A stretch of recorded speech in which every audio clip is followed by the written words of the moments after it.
Okay, so hi everyone. My name is Afner, and today we're going to be learning how to create a website. So last time we did how to create a website. We did that like a long time ago, but I'm making another one. Okay? So let me explain the code. You know this part, this is so easy for you. We'll get onto the function later, but the function's easy, so I don't need to explain it, but I'll still explain it. It labels all this is easy. The button's easy. Let's talk about the check button. Okay. So the check button, which is like, how do you say that? Yeah. So check button, window, comma, text. We always have to do that, or else it's gonna print error. Window, comma, text. I agree with the terms and condition. BG is Y, variable equals to option 1.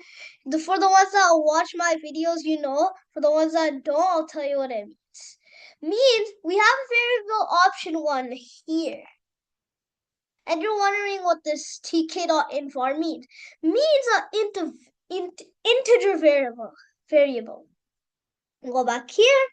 Variable equals to option 1, comma on value is 1, off value is 1. So it means if I check only one option, means it'll say that option is checked, the other option is not checked. That's what on value and off value means. Then pack this and give the pad y. Now let's get to the function. Define selection if option 1 dot get, right? If we check mark option 1, right, we show the message box you have successfully signed up.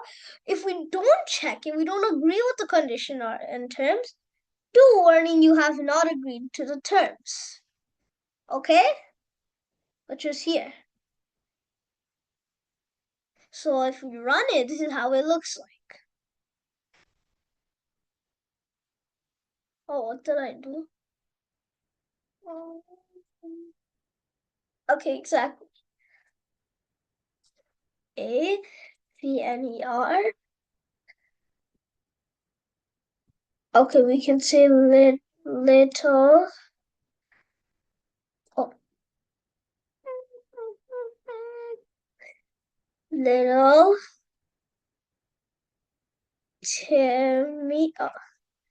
Timmy, right? Is our company name. Okay, we're just doing this. We're just testing. 343-777-2920. Oh, 7. If we don't agree with the terms and condition, you have not agreed with the terms and condition. If I agree with the terms and condition, I have successfully signed up.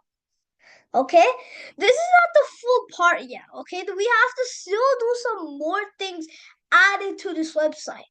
Like after it was the sign up page, what it will do is that it's gonna go on to this. It's gonna go on to this another page where you have to answer questions. Like if I say like not questions but calculators basically.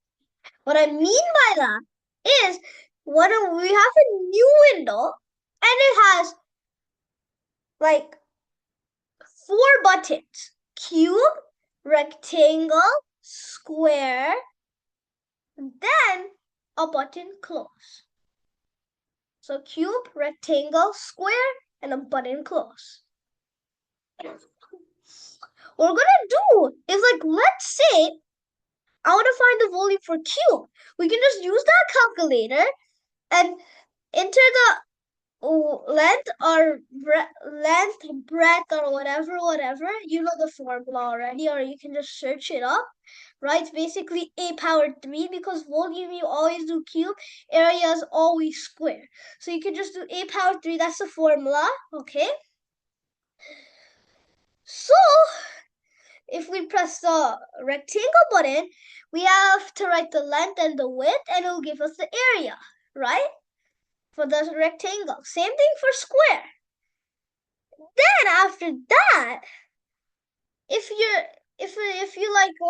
just bored with it, doing that a lot of times, you can just close the button and done.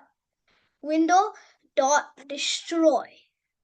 Then here, if I want to do submit, I have another button next to that, close, which means if I don't want to sign up, I close. Okay, but you have to sign up if you want to get in to the cube, like finding the volume, area, rectangle, and square, and the other close button. Okay, so there's many others that are added to that, not just this. Okay, so anyways, that's how it looks like. Okay, it feels like it's a real website, or it might. So thank everyone for listening about how to make a website. Okay, I'll add more to that. This is just the basics, like how we make the website, but now I'm gonna actually add to put how do you find the volume of that, how to find the area of this, and all of that. Or if you want me to also find the area of circles, yeah, sure, I can do that. The area is pi r square, okay? So 3.14 r is radius, or you can say diameter, right? So 3.14 times r, or d, radius or diameter, square. Okay, so power 2. I hope you like it, and bye.